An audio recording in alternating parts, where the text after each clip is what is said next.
Well, hello my friends, it's your old pal Jordan the Lion. How are all of you today? Excellent.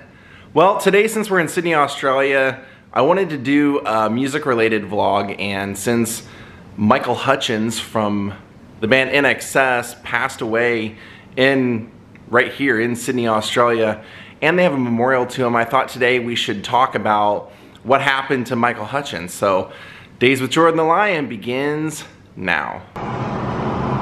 So our first stop is going to be the former Ritz Carlton hotel where Michael Hutchence his body was found. And then I moved here. So my friend Barry's going to give us a ride. He knows where all the Michael Hutchence spots are, and he has kind of a interesting secret story he's going to tell you guys at the end of the vlog that kind of ties into Inxs. Well, no, it definitely ties into Inxs. So on November 22nd of 1997, Michael Hutchence was unfortunately found inside of his hotel room, seemingly to have taken his own life with a belt. Now, the coroner ruled that it was suicide by depression, and that he had been depressed, and this was brought on by drugs and alcohol. And he did have a lot going on in his life, but his partner, Paula Yates, didn't believe that it was suicide. You see, Paula had just had a baby with Michael Hutchence, and she didn't believe that he would take his own life. She thought that this was purely accidental, and actually went to her grave believing that this was an accident. You have to understand that Michael Hutchence had been in Inxs for 20 years, and they had went from being a band that was literally driving around in vans to play gigs to selling out Wembley Stadium. And they were one of the biggest bands in the world. 20 years being a front man and co-writer for this. He had also fallen in love with Paula Yates, and Paula Yates was the 20-year partner of Bob Geldof, who was famously known for Live Aid as well as being a fantastic musician. And they were trying to be together here in Australia, and Paula had been battling Bob Geldof for custody of their children at the time, and she believed that it was part of the struggle with their custody battle that really made everything more difficult. Now, Paula and Michael had had a daughter together, and so Paula had also had 3 children previously with Bob Geldof, and so she wanted all 4 daughters to be able to be together here in Australia, and her and Michael would be raising their daughters together. However, she was battling this and had told Michael that when she thought she was going to be able to come to Australia, that had been postponed by a month, and that she had thought that that made him sad. Now, months before his passing, Paula herself had had an overdose, and she said it was kind of a cry for help to Bob to say I want out of this so bad that I'm willing to do this to get out of it. So Inxs were back here in Sydney at home, and they were preparing for an upcoming tour and all of that, and that's when this all happened. Now, Paula firmly believed that it was purely accidental, and that this was, she never said autoerotic asphyxiation, but that's what people had always kind of claimed. And she just said that she knew that Michael had made it known to her that he didn't like, or that he didn't really respect suicide, and especially with them having a daughter, and they had went through a year's worth of fertility treatments to be able to have that daughter, and they had plans to have a second. She just didn't think that he would ever do this on purpose, and that this had to have been an accidental moment.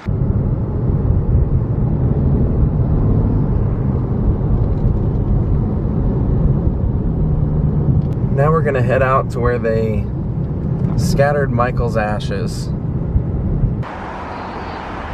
Already here in Rose Bay is where they scattered Michael's ashes.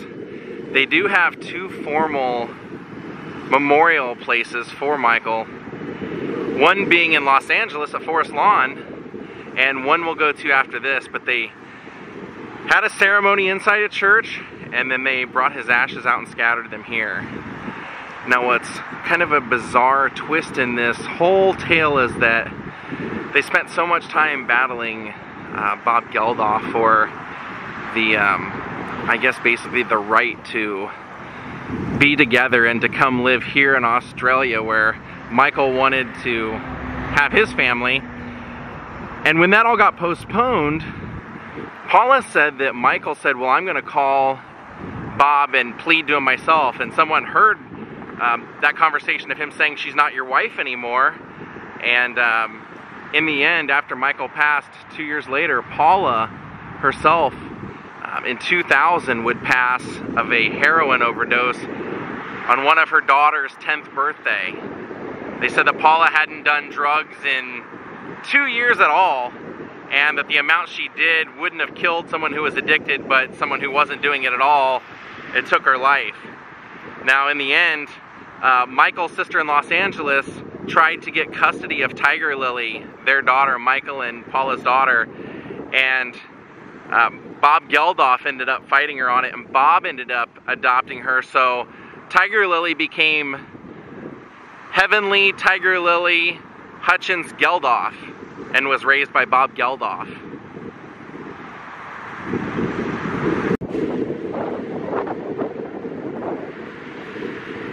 And the reason that they scattered Michael's ashes here is because this is one of his favorite places in Sydney. Michael Hutchence passed away at the age of 37 years old.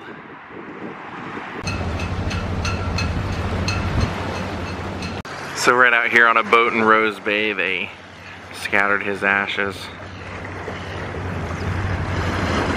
Now, I had heard all kinds of rumors about this. There were rumors that there was a mysterious woman that was visiting him the night before he passed, and that nobody knows who that was, and she slipped out without being noticed or anything. Somebody saw her, but nobody ever found out who she was. And then there were rumors that Michael was having money problems, which wasn't the case. He left quite a substantial amount of money to take care of Paula and Tiger Lily. I believe it was $36 million was what he had, and left them 60%. And over here in Rose Bay, we're walking by, and I was just told this was Sydney's first airport right here for seaplanes.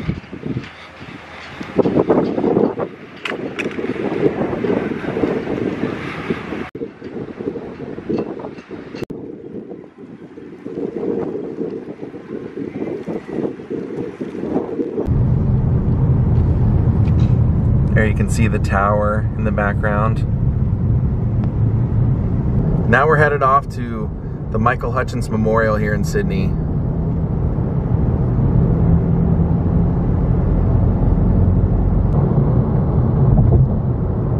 Going back over the Anzac Bridge.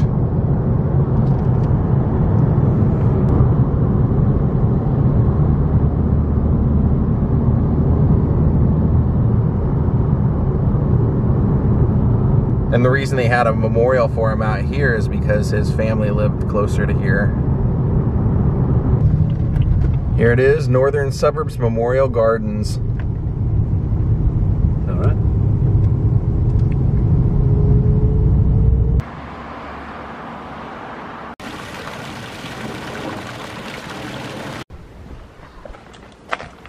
So for the most part, everyone accepts that the ashes were pretty much spread off Rose Bay.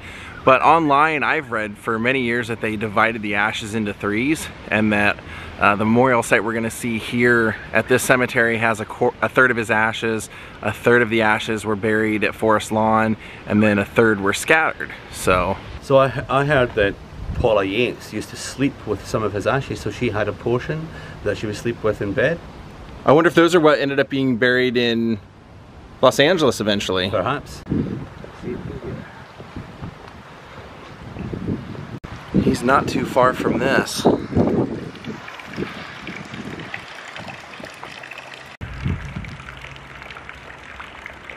Well, here he is. What a beautiful setting, right? They got a bench right here for friends, fans, and family to come pay respects, and you can see in loving memory, Michael Kellen Hutchence, January 22nd, 1960 to November 22nd, 1997. Beloved son, Patricia and Kellen, brother of Rhett and Tina, partner of Paula, father of Tiger Lily, a sensitive and loving soul who touched hearts around the world, so dearly loved, so sadly missed. Stay young. Then there you can see it says ashes scattered in Rose Bay, January 22nd on his birthday, 1998.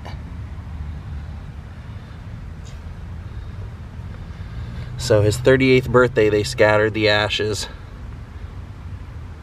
And there's an Inxs pin. And there you can see his image, which is wonderful. Look at that, holding the microphone and everything. Originally, it looks like from photos I saw online, they had a photo here originally and then replaced this. I think his father was responsible for that, and then you can see a little memorial for his father up here. Kellen Frank Hutchence, true gentleman. Loving husband of Susie, devoted father of Michael and Rhett. Then on the other side of the memorial, you can see it has the lyrics for Shine Like It Does.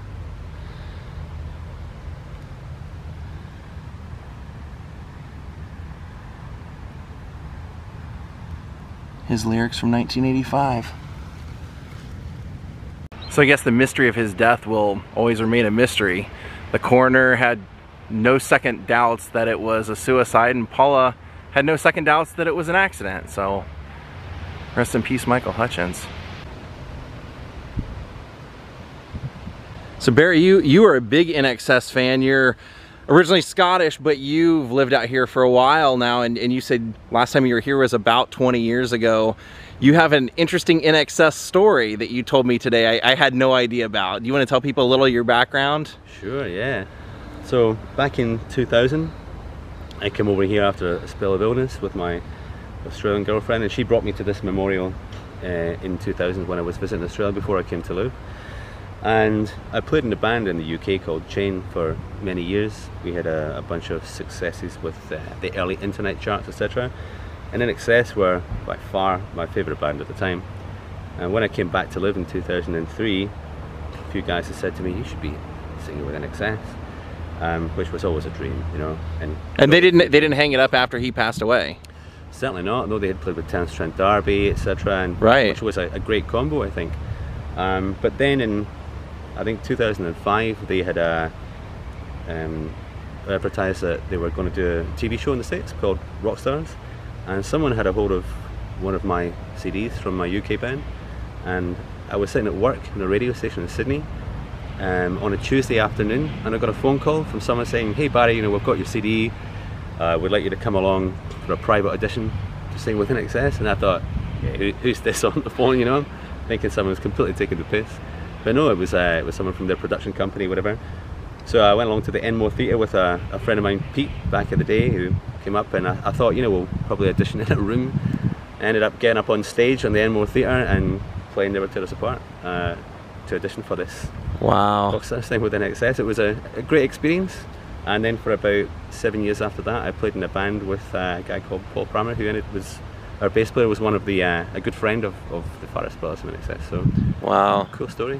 Yeah, you know? Definitely. And Inxs is still a huge band here in Australia. I mean, forever. Massive. And I think, like, if you look at all the Australian artists that have been you know, graced the world with their music, I think that honestly Inxs would probably be one of the very biggest and most sophisticated acts to come out of Australia to this day. And took over the US as well. 100%. Not an easy thing to do. I mean, easily bigger than U2 at one point in time. Yeah. Yeah.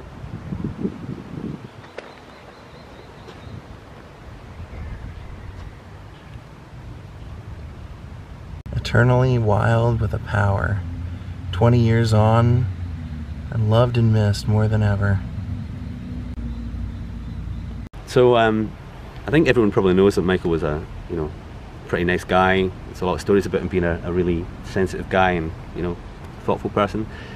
And I remember a story about a journalist in a restaurant when he was still alive, sitting at a table in a restaurant with a headache, and he said that Michael Hutchence had come over to him and said, "Look, you know, are you feeling okay?" Quietly, and he said, "I've just got a really bad headache, I'm sorry." He said, "Well, you know, obviously looked ill." Michael went back to his table with his dinner partner, sat down, and about 5 minutes later a waiter had arrived at the table for this gentleman with a glass of water and an aspirin and a note from Michael saying, "I hope this makes you feel better." I think it's cool stories like that. Absolutely. People should remember by, you know. That was one of the things you and I, Barry, were talking about. I said I want to do this vlog because a lot of people that may not have grown up with Inxs or maybe have a short memory, they only know him for how he passed away. They don't maybe remember what a great guy he was, what a great stage performer he was, what a great songwriter he was. So my thought on this was, instead of ending the vlog right now here in Sydney, why not end it in Los Angeles at his other cenotaph in Forest Lawn? So let's go ahead and head off to Forest Lawn now. Well, here he is on the anniversary of his death, November 22nd. Michael Kellen John Hutchence.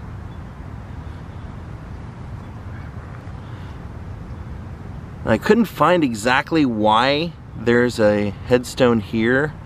I know his sister lives here, and I thought at one point I had heard that his mother lived here for a while, but when I was looking for it today I couldn't find that information. What's interesting though is that Michael's mother was a model from her teens to her 30s, and she actually did a maternity runway fashion show with Michael inside of her. So he was born to be a star. I mean, he was a star.